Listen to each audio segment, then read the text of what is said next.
Good morning, guys. Good evening. Good afternoon, wherever you are. I greet you according to your time. I want to take this time to say welcome to today's topic on my channel. I'm going to be talking about family problems and how we're going to try to resolve some problems in our family. We all have one way or the other encounter some family problems, and some are even going through a lot right now. But whatever it is, I'm going to give you a few steps so that you can see how best you can make things right in your family, between you and any other family or family related.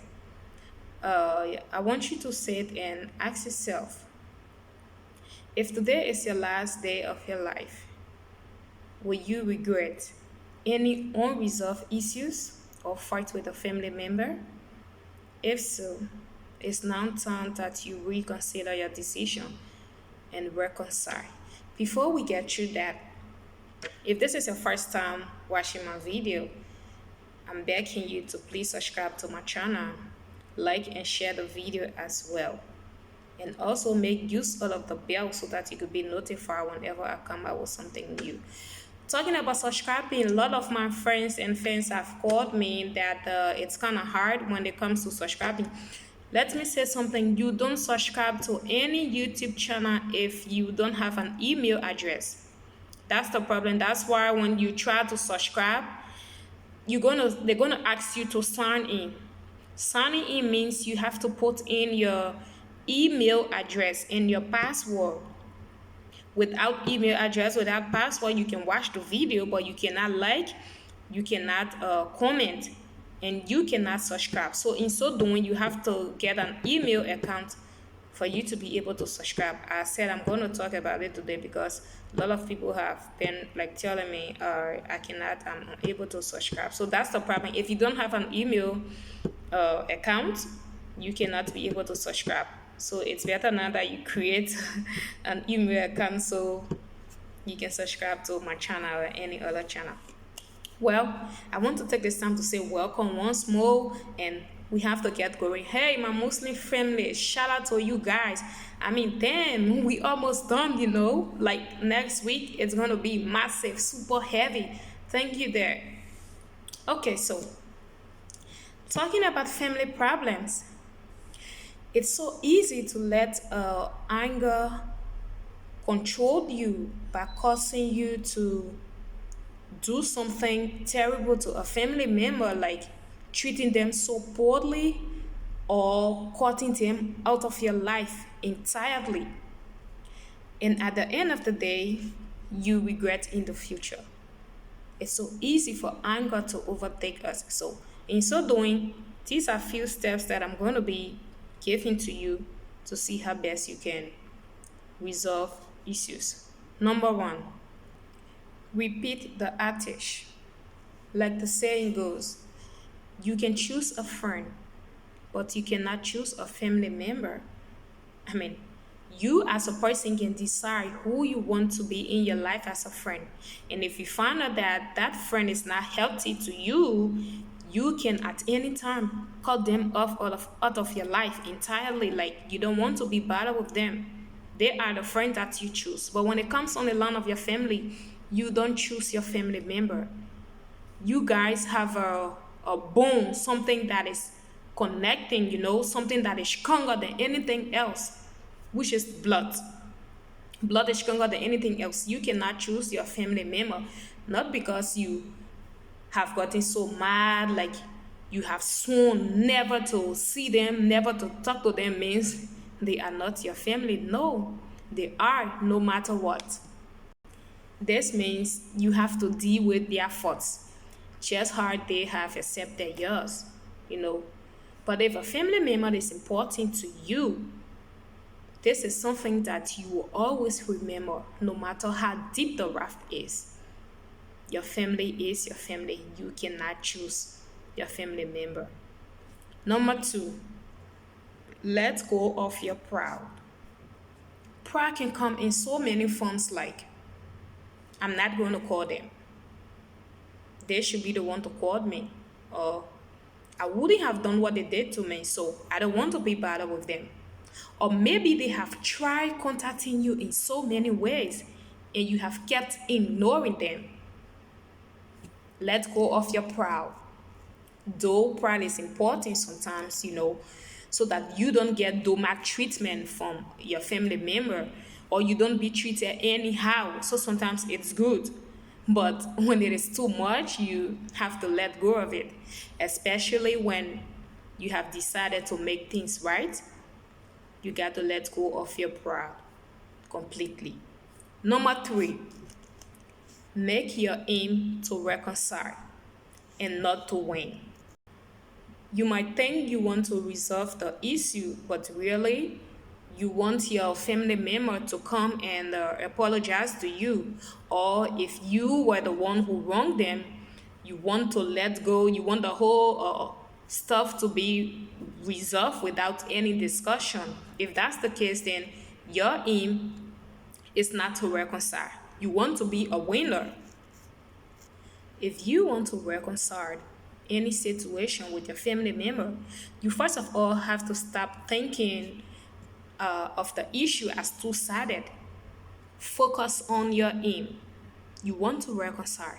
So you have to start looking at who wrong or who right. Your aim is to reconcile.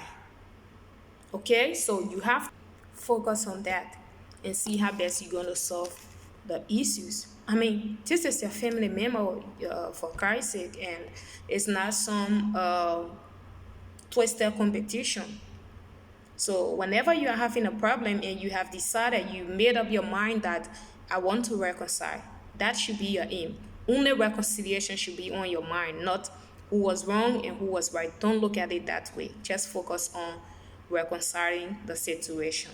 Number four, figure out what exactly the problem is or what the problem was. Sometimes this sounds obvious, but sometimes it's hard to remember what the problem is, what started everything, especially when it was like done years ago. It's kind of hard to remember, but it's important that you try to figure out, the root of the problem and why it bothers you so much. Or if you were the perpetrator, why you haven't been able to right your wrong up to this time. That's going to make it so easier to clearly explain how you feel without getting frustrated or defensive. Take some time and talk to your family member. Everyone in the family, take some time, talk to everyone in the family about the problems and the emotions tied around the issues. This is going to help you to solve problems. But if you don't know the root of it, if you don't figure out how it started, it's going to be hard. But once you know that, it's going to be so easy for you to explain and everything going to be resolved. Number five, talk to the rest of the family. Explain to every trusted family member what your intentions are. If you have followed from 1 to 4 steps and you have decided that you want to reconcile, your aim is to make things better, reach up to them and tell them, make them to know your goal, that you only want to resolve the situation. This is good, especially when you are from a family that, should I say, that can take side. When some things happen in a family, they have some people that can go side, like you for this person and you are against this person. So if you are in a family that people can take side, it's better that you reach out to them and explain your aim, that you want to make things better.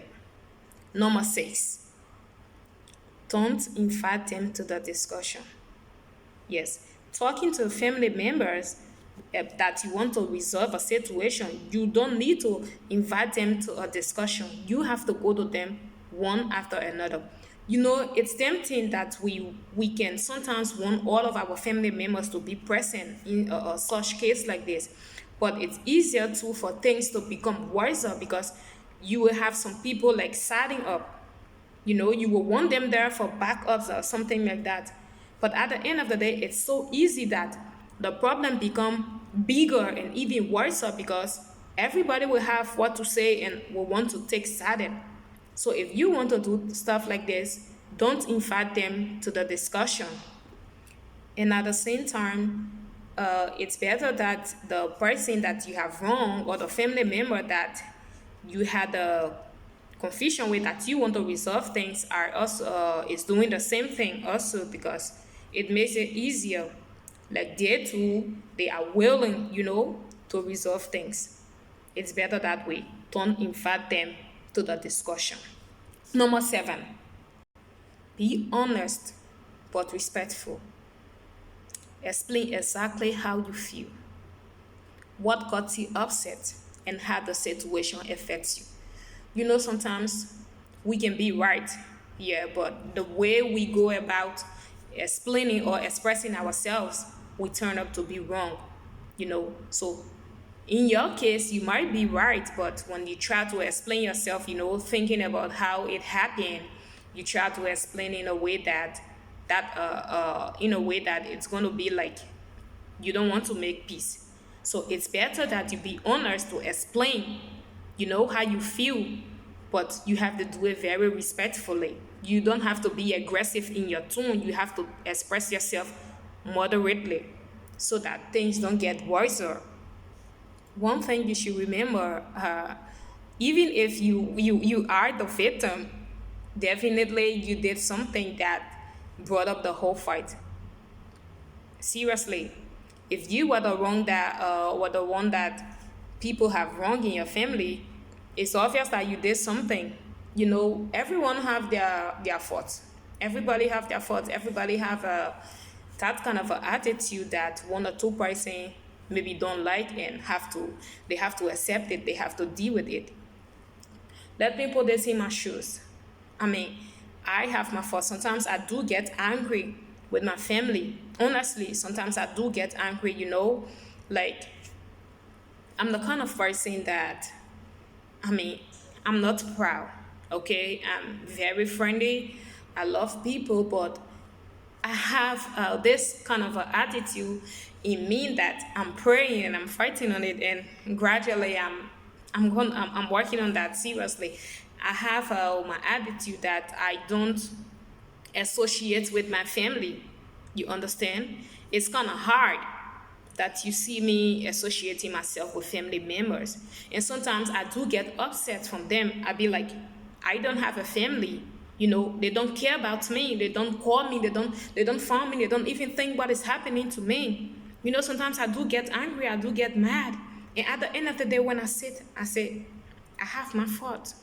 And the way I am, I still have family that are they are looking up to me. I still have some family members that they do sometimes call me, show up on me and show some concern that though I'm not associating myself with them, I'm not calling them, I'm not going around them, but some of them have accepted my faults because they know this is just me. So they decide to accept me and to live with it. So at the end of the day, whatever problems or whatever faults that I'm seeing in them, I have to accept it and live with it. So even if you are the one that your family member wrong, definitely you have done something. So be honest, explain how you feel, but you have to do it very respectfully. Number 8, prevent. This is the last one. Yes. If you have meet up to them, you have talked what you can do, you have tried to settle, to reconcile everything. The last, you have to prevent it from happening. Make sure that what actually caused this shouldn't be repeated. Okay? And also have this at the back of your mind that your family members are all humans. We all are humans. We do make mistakes, we do fall short many times. So you have to accept their faults and live with it. And they're going to accept your faults and live with it as well and move on. So after you have reconciled with your family member, You need to prevent another thing from happening, or what has happened, you need to prevent it, that it don't happen again, because you will not want to go through the same stuff that you went through. So it's better that you just prevent it and accept each other faults and live with it. It's not easy, family problems is not easy, but you won't feel fun knowing that maybe you gave up a ghost, you die and not resolving any problem with your family. You know, even your spirit won't be at peace. So now that you are alive, now that you have the chance, it's better that you do that. Meet up to the person that have wronged you or that you have wronged, and talk to one or two persons in the family that you know of, and see how best you guys can resolve the issues. It's better. It's your family. Your family is your family. You cannot choose your family member. They are your family because of blood. So, guys, if this video was helpful to you, please leave your comment. And also, I want to say thank you for your time. Thank you for listening. Have a blessed day. I love you.